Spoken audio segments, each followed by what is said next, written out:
Hello, I am Editor Than Mai. I will provide you with the latest information of the day.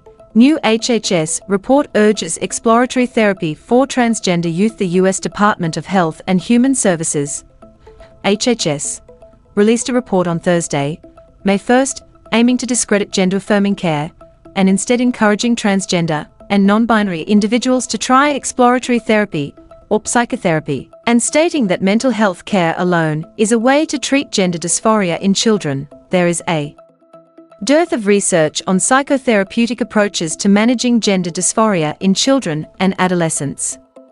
This is due in part to the mischaracterization of such approaches as conversion therapy, the report said. Psychotherapy is a non-invasive alternative to endocrine and surgical interventions for the treatment of pediatric gender dysphoria.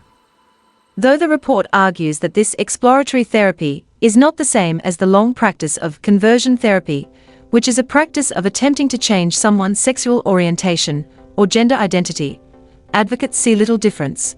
This report not only rejects health care best practices for transgender people, it goes a step further by recommending conversion therapy, though under a new, rebranded name. Exploratory therapy, said Casey Pick, Director of Law and Policy at the LGBTQ+ advocacy group The Trevor Project, in an emailed statement.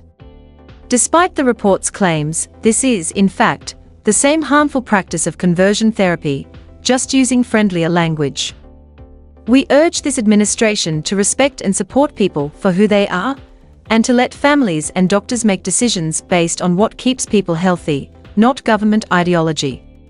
The report arrives following a Trump executive order, titled Protecting Children from Chemical and Surgical Mutilation, which threatens to cut federal funding to hospitals and medical providers that provide gender-affirming care to people ages 19 or younger.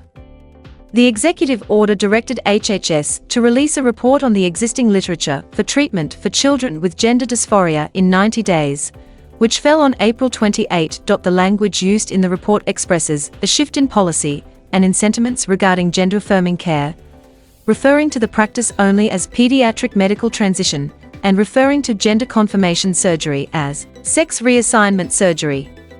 This shift is in line with language brought about by Trump's January 20 executive order, which proclaimed that there are only two sexes and that gender identity is disconnected from biological reality, calling for an erasure of the term. A federal judge issued a preliminary injunction against the order.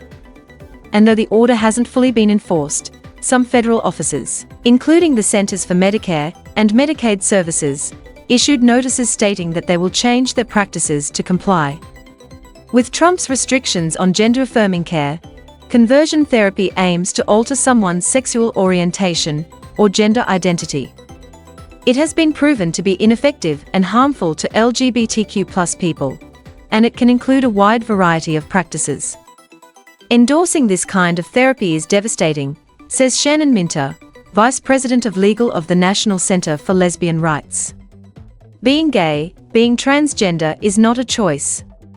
No amount of talking or persuasion, or any kind of counseling can change that. Gender-affirming care is supported by the major medical associations in the U.S., including the American Academy of Pediatrics and American Medical Association. Meanwhile, conversion therapy has been discredited by numerous medical associations. As the Trump administration ushers in an era of anti-trans policy at the federal level, Supreme Court cases could also dictate LGBTQ+ rights. In March, the nation's highest court announced it would be hearing oral arguments for Chiles versus Salazar, which challenges Colorado's conversion therapy ban under the premise that it infringes on free speech. A decision for U.S. v. Scrimeti, expected in June, will decide whether gender-affirming care bans for minors are unconstitutional.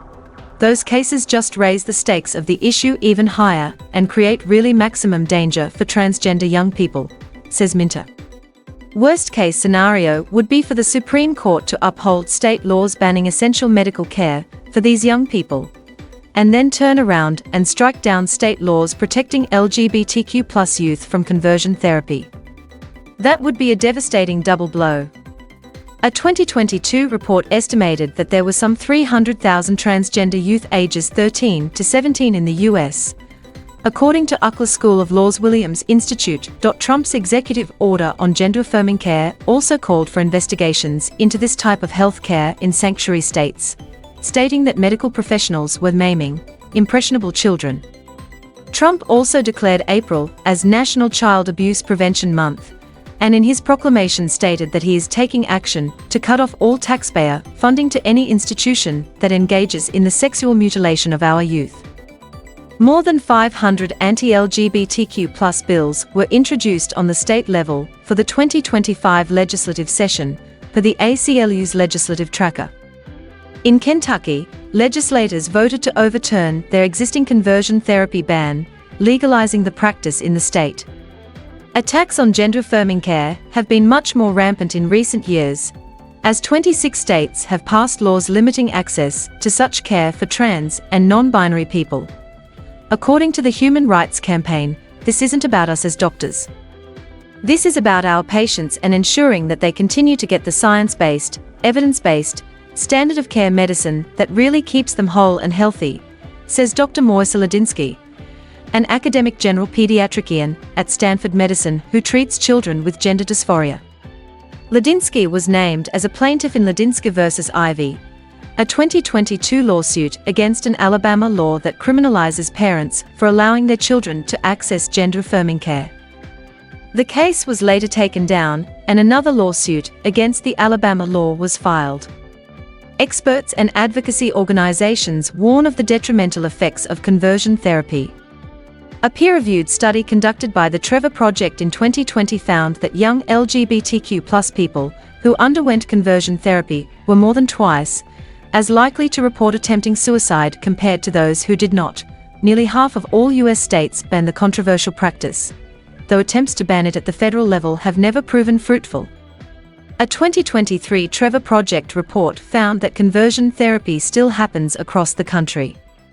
2 years ago, there were at least 1,300 practitioners believed to be still offering the practice in the U.S. Please like and subscribe to wait for the next information. Goodbye and see you again.